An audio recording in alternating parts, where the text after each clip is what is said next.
आप सभी भाई बहनों का आध्यात्मिक ज्ञानात्मक चैनल की ब्रह्म मुहूर्त ज्ञान उपदेश कक्षा में एक बार फिर स्वागत है।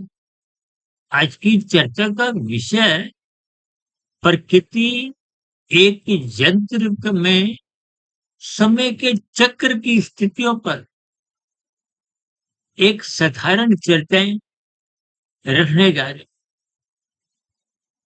ताकि जिस यंत्र में आप और हम जी रहे हैं, इस यंत्र को आप और हम ज्ञान पूर्वक समझे, तर्क पूर्वक समझे, प्रकृति की व्यवस्था को सुन। शास्त्रों में विशेष रूप से गीता में 13वां-14वां अध्याय प्रकृति के 3 गुणों की एक विशेष यथार्थ स्थितियों का बोध करवाए। और हम तो बार-बार आप भाई बहनों से विनती करते हैं कि हमारी आज तक जो प्रसारित 3700 के आसपास जो वीडियो है, उन सभी प्रसारित हो चुकी वीडियो में हम प्रकृति के 3 गुण तमोगुण, रजोगुण, सतोगुण, जिसको स्वयं भगवान श्री कृष्ण जी ने गीता में एक गुणतम ज्ञान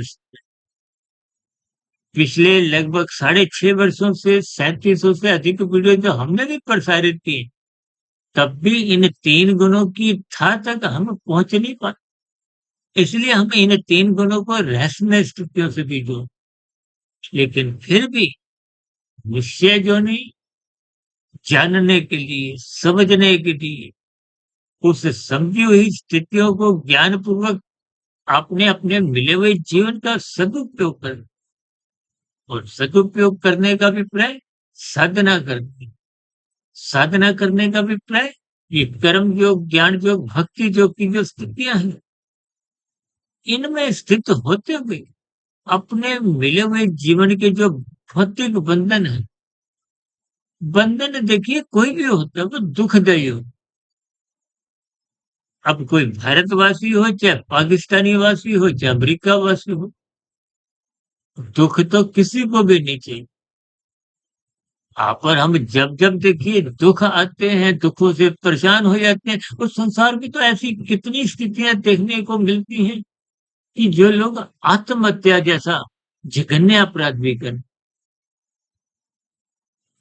ये जी आत्महत्या देखिए भौतिक स्तर पर भी अपराध है और आध्यात्मिक स्तर पर भी बहुत बड़ा एक जघन्य पाप कर्म है। क्योंकि परमात्मा ने आपको में मनुष्य योनि एक उपहार रूप में दिया। 84 लाख प्रकार की अलग-अलग योनियाँ हैं। उन योनियों में केवल महत्व आपका मेरा मनुष्य योनि। उस महत्व को जब तक आप ज्ञान पूर्वक समझते नहीं, शास्त्र बार-बार कहते हैं, सत्संग करो, सत्संग करो। आज मनुष्य सत्संग के नाम से ही थोड़ी बेरुखी बनाए हुए, जबकि दूसरी ओर विषय भोगों में आसक्ति दिन प्रतिदिन छलांगे लगाती जा रही है। आज 24/7 विषय भोगों की आसक्ति निरंतर आपके हमारे परिवारों में अपना साम्राज्य फैलाती जाए, संसार में सुख सुविधा के साधन बढ़ते जाए, और इन्हीं भोगों के कारण ही मनुष्य कानून का उल्लंघन, यानी कि तमोगुण में गिर जाता। तमोगुण की निषेधात्मक स्थितियों की शास्त्र बार-बार कहते हैं, निंदा करो। देखिए संसार में कोई मनुष्य जब अपराध करता है तो उसकी प्रशंसा तो नहीं, निंदा ही होती है। जब मनुष्य शास्त्र विरुद्ध कोई पाप कर्म करता है जिनकी शास्त्र मन्ना करते हैं, देखिए वेदों का ज्ञान बार-बार कहते हैं, वो मनुष्य जीवन में हम सभी भाई बहनों के एक जीवन दिशा निर्देश। जैसे आप कोई यंत्र खरीदते हो, तो उसके साथ एक उत्तर पुस्तिका मिलती है, ये करो, ये मत करो। किस लिए? उसका अधिकतम लाभ लेने के लिए। अब मनुष्य योनि का जो आपको हमें परमात्मा ने एक उपहार दिया है, उसको भी नियमों के अनुसार समझना चाहिए। देखिए कुल जोनियां 84 लाख है। हालांकि एक साधारण मनुष्य इस 84 लाख प्रकार की जोनियों के आंकड़े को भी स्वीकार नहीं कर। और देखिए हम भी शास्त्रों की बातों को बार बार केवल इतना ही कहते, आप सुनो, समझो, उस पर तर्क पूर्वक विचार करो, और आप पाओगे कि शास्त्रों में एक एक शब्द बहुत ही नपा तुला तोल तोल कर एक क्रमबद्ध स्थितियों में समझाया है। और शास्त्रों में तो देखिए ये जो विभिन्न प्रकार के ज्ञान की स्थितियां हैं, तकनीकी रूप से तो मेरी आपकी आत्मा पहले से ही ज्ञान स्वरूप, तो फिर भी शास्त्र कहते हैं सत्संग। इसका अभिप्राय है कि तकनीकी रूप से आत्मा ज्ञान स्वरूप होते हुए भी अनादि काल से विषय भोगों में आसक्ति के कारण ये आत्मा का जो ज्ञान है वो कमजोर हो, ढक गया है, आवृत हो गया। किसके कारण? रजोगुण के, तमोगुण के कारण। देखिए शास्त्र बार बार कहते हैं ये तीन गुण नित्य हैं। और ये जो हम कह रहे हैं ना, ये प्रकृति एक यंत्र है, यंत्र का अभिप्राय प्रकृति के तीन गुणों से है। और यंत्र कोई भी हो, देखिए मेरे पीछे आपको एयर कंडीशन का वो स्पिरिट का एक ढांचा नजर आ रहा है, वो जड़ है। उसमें जब चेतन सत्ता विद्युत के रूप में, देखिए विद्युत कहो, चेतन सत्ता, अभी कुछ दिन पहले हमने इन सभी स्थितियों पे भी कुछ प्रकाश डाला। जैसे विद्युत आपको वे जो उसका ऊर्जा है वो दिखाई नहीं देती। आत्मा परमात्मा की भी जो एक दिव्य शक्ति है, देखिए ये जो माया है त्रिगुणात्मक है। सृष्टि का अभिप्राय प्रकृति के तीन गुणों का जो एक विस्तार है, 23 तत्वों, इस ब्रह्मांड को 24 तत्वों का माना है। मूल तत्व तमोगुण, रजोगुण और सतोगुण की सम अवस्था को प्रकृति का है। जबकि संसारी भाषा में जिस माया को आप और हम देखते हैं उसको प्रकृति का। प्रकृति तकनीकी रूप से जड़ है। जड़ में कभी अपने आप क्रिया नहीं होती, उसमें क्रिया लाई जाती। अब इतने बड़े ब्रह्मांड में जो आप क्रियाएं देखते हो वो परमात्मा की निर्गुण निराकार ब्रह्म सत्ता विद्यमान होने के कारण, जिसको अक्सर हम अपनी चर्चाओं में ब्रह्म शक्ति के नाम से होते हैं। ये सत्ता मौजूद रहती है, तभी तभी तो कहते हैं परमात्मा सर्वव्यापी सत्ता है। इसका कोई स्थान नहीं। क्योंकि जैसे मैं अपना हाथ हिलाऊं तो ये जगह है, तभी तो ये स्थूल रूप से हिल पाता है, ऊपर नीचे जाता है। क्योंकि परमात्मा की निर्गुण निराकार ब्रह्म सत्ता के लिए ऐसी स्थिति की भी आप और हम कल्पना ही नहीं करते, क्योंकि ऐसा कोई स्थान ही नहीं जहाँ परमात्मा की सत्ता मौजूद नहीं हो। और यंत्र का अभिप्राय प्रकृति की अलग अलग जड़ स्थितियों को ज्ञान पूर्वक समझ। देखिए गर्मियों में जब आपको इस एसी का आप उपयोग करते हो तो आपको एक अच्छा लगता, सर्दियों में तो देखिए इसकी ठंडक आप नहीं लेते। गर्मियों में आप फ्रिज का भी इस्तेमाल करते हो, ठंडा पानी पीते हो। जबकि सर्दियां आते हैं आप नहाते समय भी गीजर का उपयोग करते हो, गर्म पानी लेते हो। तो एसी का स्वभाव अलग है, फ्रिज का स्वभाव अलग है, और गीजर का स्वभाव अलग। इन तीनों यंत्रों में सत्ता विद्युत ही है, ऊर्जा बिजली की ही है। चाहे बैटरी को हो, विद्युत शक्ति ऊर्जा को हो, उन्हीं स्थितियों को देखिए शास्त्र आत्मा परमात्मा कहते हैं।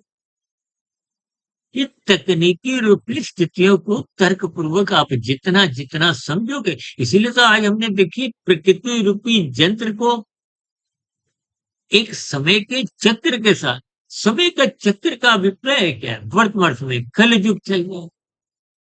तो कलयुग में देखिए बार-बार कुछ ऐसी स्थितियाँ लोग समझते हैं, अब प्रलय आने वाली। देखिए शास्त्रों में कलयुग की आयु 4,32,000 वर्ष की है। इस 4,32,000 वर्ष में से वर्तमान कलयुग की आयु 5,127-28 वर्ष बीती है। शेष कलयुग तो अभी आना है। और कलयुग की दुगनी आयु द्वापर युग की, तिगनी आयु त्रेता युग की और 4 गुनी आयु सतयुग की मानी गई। सतयुग में सतोगुण की प्रधानता होती है। प्रधानता का अभिप्राय देखिए, यंत्र तो समान रूप से काम करते हैं। उस यंत्र में गुणों के आने का प्रभाव कभी बदलता नहीं। जैसे देखिए आज शाम को जब सूर्य अस्त होगा, तकनीकी रूप से तो सूर्य अस्त नहीं होता, पृथ्वी गोल है, अपनी सतह पे परिक्रमा करती है, तो दिन रात ये ऋतुओं की स्थितियां बन। लेकिन समझने के दृष्टिकोण से हम बार बार समझाते हैं, शाम को सूर्य के ढलते ही तमोगुण के 8 घंटों की स्थितियां आरंभ हो जाती, उसके बाद सतोगुण की, उसके बाद रजोगुण की, फिर रजोगुण समाप्त होते ही पुनः दोबारा ये पुनरावृत्ति का एक समय का चक्र को, ये समय का चक्र को हो, गुणों का प्रवाह को हो, युगों का एक क्रम को हो, ये अनादि काल से चलता। कब से? ऐसा शास्त्र कहते हैं अनादि। देखिए माया में परमात्मा की इस सृष्टि को आप और हम पूर्ण रूप से तो कभी समझ ही नहीं सकते, लेकिन फिर भी मनुष्य योनि में ही आपको हमें अपनी अज्ञानता मिटाने का एक अवसर हो, क्योंकि तकनीकी रूप से मेरी आपकी आत्मा ज्ञान स्वरूप पहले से ही, आपको कुछ नया ज्ञान नहीं लेना। ये जो हम क्या अभी बोले ना, 3700 वीडियो हमारी चलेगी, प्रसारित हो चुकी, इनमें भी कोई नया ज्ञान नहीं। और मैं तो यहाँ तक परमात्मा के आशीर्वाद से, गुरुओं की कृपा से ऐसे बात भी कह देता हूँ कि देखिए वेदों का ज्ञान, वेदों से आयाति तो महापुरुषों ने उपनिषद लिखे, और उपनिषद का और सरलीकरण विभिन्न देवी देवताओं से, कथा कहानियों से देखिए जोड़ते हुए विभिन्न पुराण लिखे गए, ये भी मायातीत महापुरुषों ने लिखे। मायातीत महापुरुषों का अभिप्राय होता है जिनकी स्थूल शरीर के रहते रहते कारण शरीर 100% शुद्ध हो जाता है। जब कारण शरीर 100% शुद्ध हो जाता है, शुभ संस्कार बन जाते हैं, तो आत्मा पर किसी भी प्रकार का कोई आवरण नहीं हो। देखिए मेरे पीछे जो ट्यूब जल रही है, उसके ऊपर यदि काला कागज लगा दो तो अंधकार बन जाए, ये प्रकाश पूर्ण रूप से ढल। तो यदि पीला नीला हरा कागज लगाओगे तो कुछ धुंधला प्रकाश रहता है, स्थूल वस्तुएं नजर आती हैं। देखिए धुंधले प्रकाश का अभिप्राय रजोगुण से है, अंधकार का अभिप्राय तमोगुण से है। और जब इन दोनों तमोगुण रजोगुण की स्थितियां हट जाती हैं, तो फिर आत्मा अपने मूल ज्ञान स्वरूप स्थिति में लौट, कहते हैं ना, साधना करो, आत्मस्थित हो जाओ। आत्मस्थित का मतलब ज्ञान स्वरूप स्थिति में लौटा। आत्मा और परमात्मा का तो पहले से ही सजातीय स्वरूप, आपने ये संबंध समाप्त नहीं किया और ना कर सकते हैं। ये तो माया ने बीच में रोड़ा अटकाया है।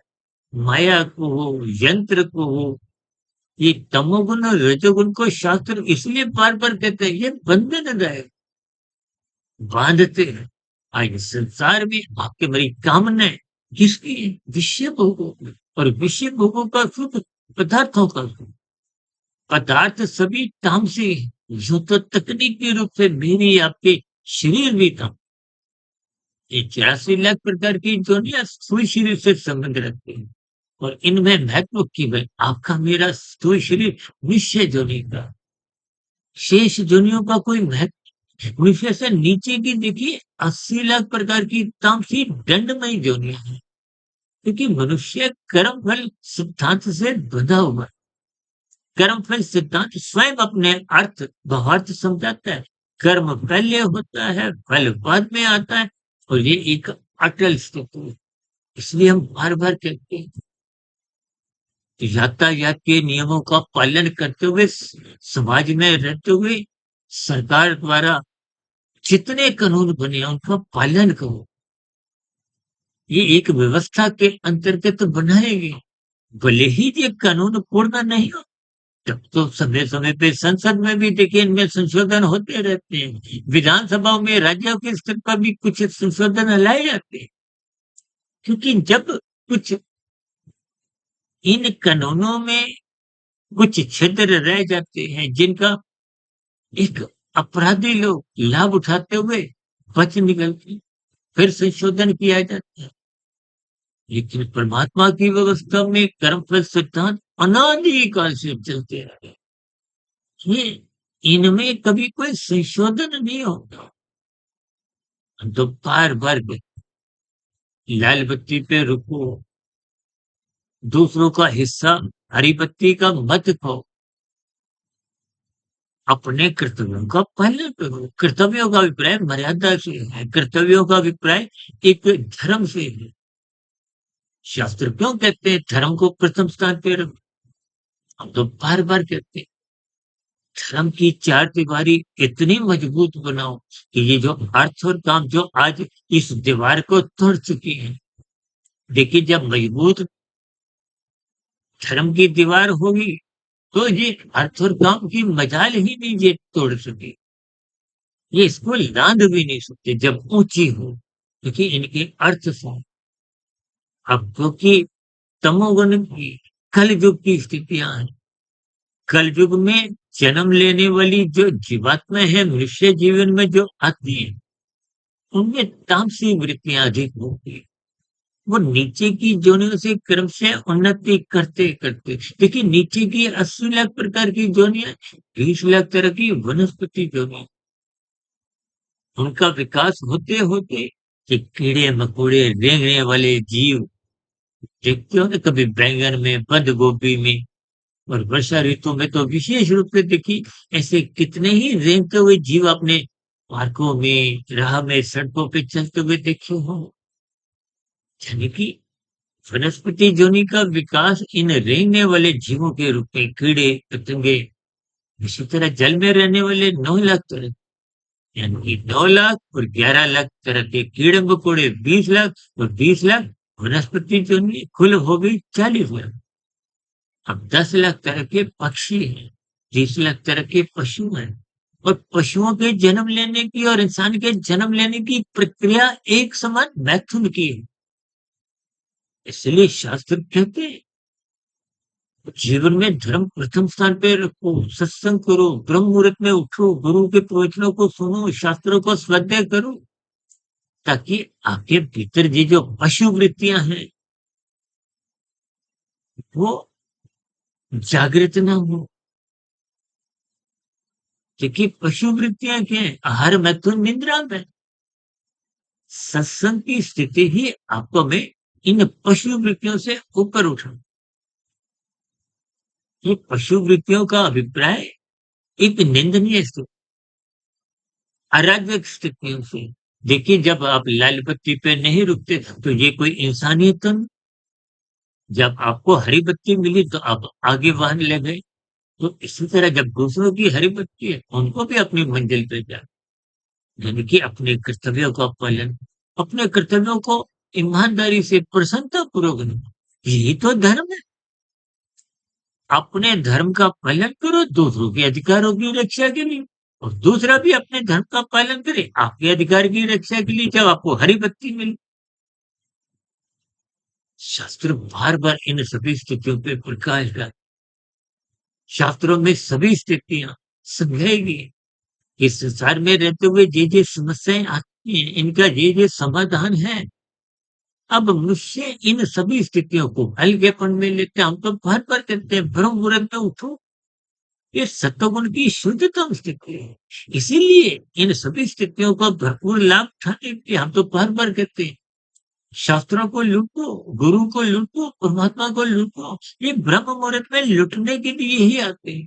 और दिन में मनुष्य देखिए सुबह तो सोया रहता है, इन स्थितियों को लूटता नहीं, जिसके फलस्वरूप उसका ज्ञान कमजोर होता है। जबकि दिन में भौतिक स्थितियों, संसारीय सुखों की प्राप्ति के लिए वो एक मनुष्य दूसरे मनुष्यों को, अन्य जीवों को ही धोखा दे। ये झूठ, छल, कपट, ठगी, हेरा-फेरी, अनैतिक कार्य, ये सभी इस और इशारा। आजकल तो डिजिटल अपराध, डिजिटल अरेस्ट जैसी स्थितियां होने लगी कि हम तो बार-बार के कर्मफल सिद्धांत बार-बार ऐसी घोषणा कर, कर्म होने के बाद फल आना निश्चित। आप तो बच नहीं सकते, इसलिए तो हम गैर जमानती वारंट से भी दुखों को जोड़ देते हैं। देखिए सुखों का तो आप त्याग कर सकते हो, आपके पास सौ सुख है, आप उनको मत भोगो, त्याग कर। क्योंकि जब आपने सकाम भाव से कर्म किए थे सुख पाने के लिए, तब आपका ज्ञान अपूर्ण था, आपको माया के सुख अच्छे लगते थे, आपने सकाम भाव से कर्म किया, अब उनका फल आ गया, अब आपका ज्ञान बढ़ गया है, आपको संसारी सुखों, माया के सुखों से एक ज्ञानपूर्वक वैराग्य हो गया। तो आप उन सुखों को जो अब आपको मिले हैं, तो आप त्याग करो, निष्काम हो। वो निष्काम भाव से फिर कर्म के साथ फल हट जाता है, माया की स्थितियां हट जाती हैं और परमात्मा की स्थितियां जुड़ जाती हैं, जिनकी कर्म के साथ योग शब्द आ जाते हैं। योग शब्द साधना की स्थिति है। कर्म योग, ज्ञान योग, भक्ति योग, ये साधना की स्थिति। इसके तंत्र न्या कर्मशय सकाम भाव का फल पाने का बनता ही नहीं। ये तो शुभ संस्कार बनते हैं। तो पहले के बुरे संस्कारों को कमजोर कर समाप्त करते हैं, दग्ध बीज करते हैं। क्योंकि जब बीज, संस्कार रूपी बीज जल जाता है, तो उसमें अंकुरण की संभावना, जो मन में फुरने उठते रहते हैं ना, अब ये करो, अब ये करो, वो बंद हो जाता है। जब शुभ संस्कार बनते बनते शत प्रतिशत का उसी शुद्ध हो जाता है, स्थूल शरीर के रहते हैं, तो फिर आत्मा किसी भी प्रकार के इन भौतिक बंधनों से बंधती नहीं, फिर तो मुक्त हो जाती। तो फिर आत्मा पर किसी भी प्रकार, जैसे अभी मैंने कहा ना, ट्यूब के ऊपर आप काला और पीला नीला कागज हट गए, तो अब प्रकाश तो पहले से ही था। ये आत्मा का प्रकाश पहले ही है, ज्ञान पहले ही है। हमारी वीडियो भी कोई नया ज्ञान नहीं देती, वेद शास्त्र पुराण उपनिषद ये भी कोई नया ज्ञान नहीं देते, केवल आपकी अज्ञानता समाप्त करते। जबकि आत्मा को फिर परमात्मा की अनंत रूप झलके मिलती। इस प्रकृति रूपी जो एक यंत्र की स्थितियों को, देखिए यंत्रों का स्वभाव नहीं बदलता, तमोगुण का स्वभाव नहीं बदलता, रजोगुण का स्वभाव नहीं बदलता। तमोगुण को पदार्थों से जोड़ा गया, रजोगुण को क्रिया से और सत्वगुण को ज्ञान से। तत्वों का सुख लेने के लिए क्रियाएं करनी होती और क्रियाएं ज्ञान पूर्वक होती है। देखिए जिस इमारत पे मैं बैठा हूँ, ये बहुमंजिला इमारत, एक दो नहीं कई आर्किटेक्ट यानी कि ज्ञानी लोगों के द्वारा इसका पूरा ढांचा तैयार, नक्शा तैयार हुआ, फिर विभिन्न स्थितियों द्वारा, पदार्थों द्वारा ये भूमि पे एक इमारत का निर्माण हुआ। जैसे गृहिणी खाना बनाती है, रसोई में रखे हुए पदार्थ क्या है? वो तमोगुण है। गृहिणी जो क्रियाएं करती है, मेहनत करती है हाथों से, वो रजोगुण है। अब गृहिणी को खाना बनाने का ज्ञान है, तो खाना स्वादिष्ट हो। आपके जीवन में भी जब सतोगुण की स्थितियां, सत्संग की स्थितियां, स्वाध्याय साधना की स्थितियां होगी, तो आपके जीवन में भी एक स्वाद आएगा, रस आए। रस क्या है? स्वाद क्या है? परमात्मा के आनंद की झलकें मिली।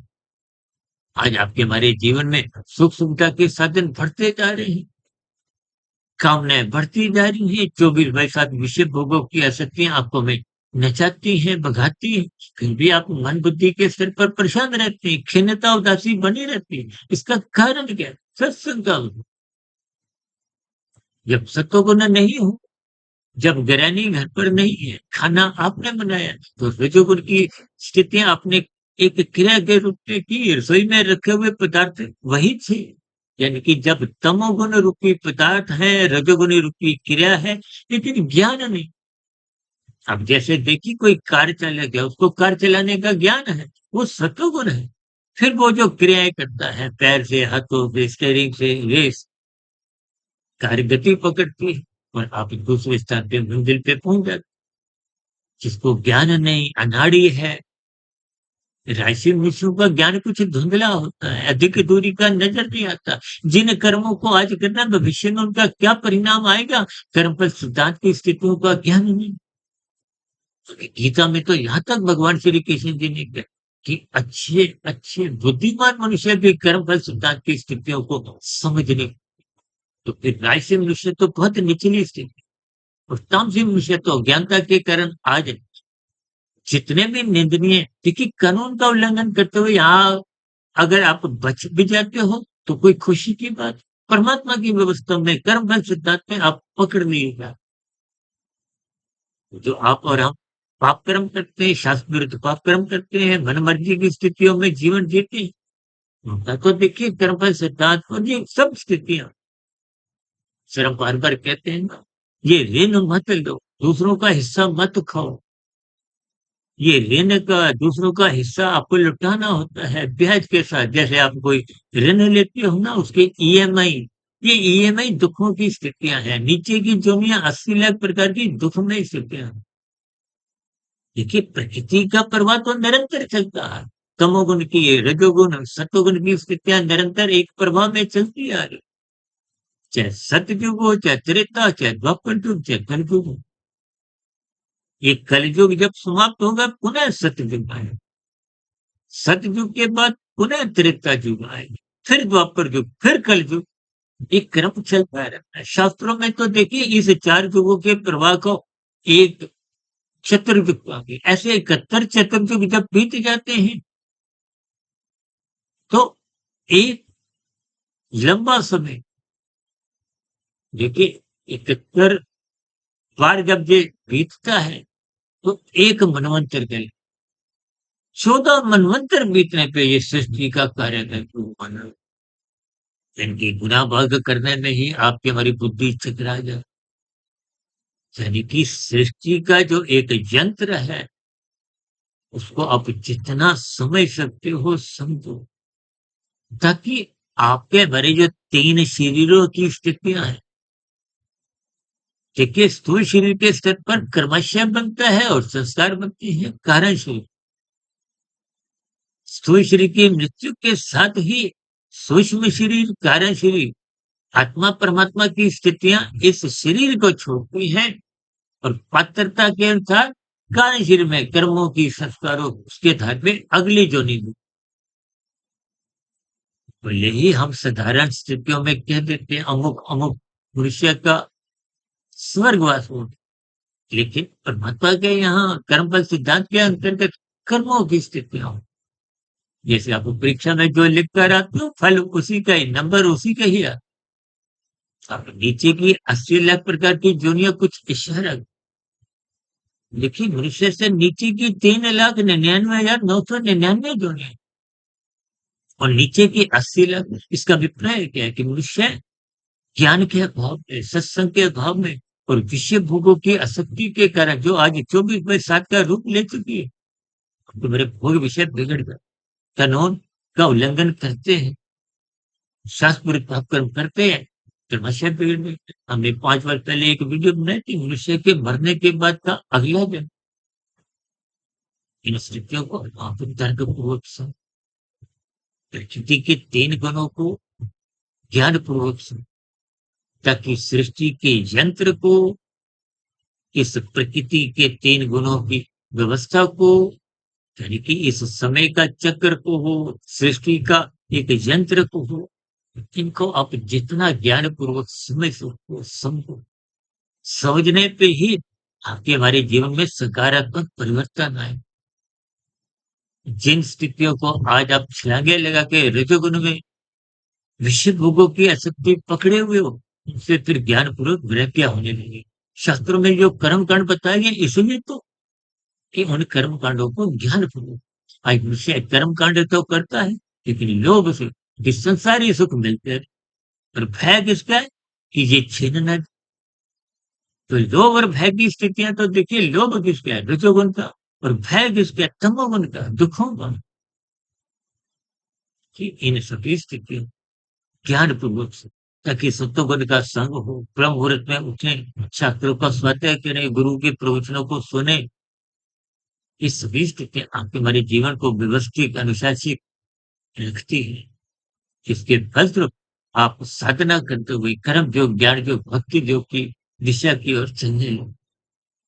ऐसी सभी स्थितियां आपकी भी बने। देखिए, वर्तमान समय में यदि हम मायातीत की स्थिति को नहीं भी प्राप्त होते, लेकिन उस दिशा की ओर चलते हुए फिर आप हमें अगली मनुष्य जोनि सुनिश्चित बनेगी। संस्कारी माता-पिता के यहाँ जन्म होता है और गुरुजनों का संग परमात्मा की व्यवस्था से संलग्न करवा दिया। सभी सात्विक शुभ स्थितियां आपके जीवन में भी बने। इन्हीं शुभकामनाओं के साथ आज की चर्चा विशेष को यही विश्राम देते हैं। चर्चा से संबंधित कोई बात आपको समझ नहीं आई हो, तो आपके प्रश्नों का कोई सुझाव हो तो आपके सुझावों का, मेरी कही गई बातें कुछ आपको एक आपत्तिजनक लगती हो, विरोध हो, शिकायत हो, तो आपकी शिकायतों का भी नीचे दीजिए कमेंट्स पर सदा ही रहो। अब दिन में आध्यात्मिक ऑक्सीजन, शाम को सर्व कल्याण वृक्ष और समय-समय पे जो हम 4, 5, 6 वीडियो शॉर्ट्स में डालते हैं, उन सभी स्थितियों को भी आप सुनें, अपने जीवन में यथासंभव सात्विकता लाएँ, ताकि आपका मेरा सबका जीवन सफल हो, सार्थक हो। चिंतन जी का यही विराम देते हैं। आप भी भाई-बहनों को इस चर्चा विशेष को सुनने के लिए बहुत-बहुत धन्यवाद।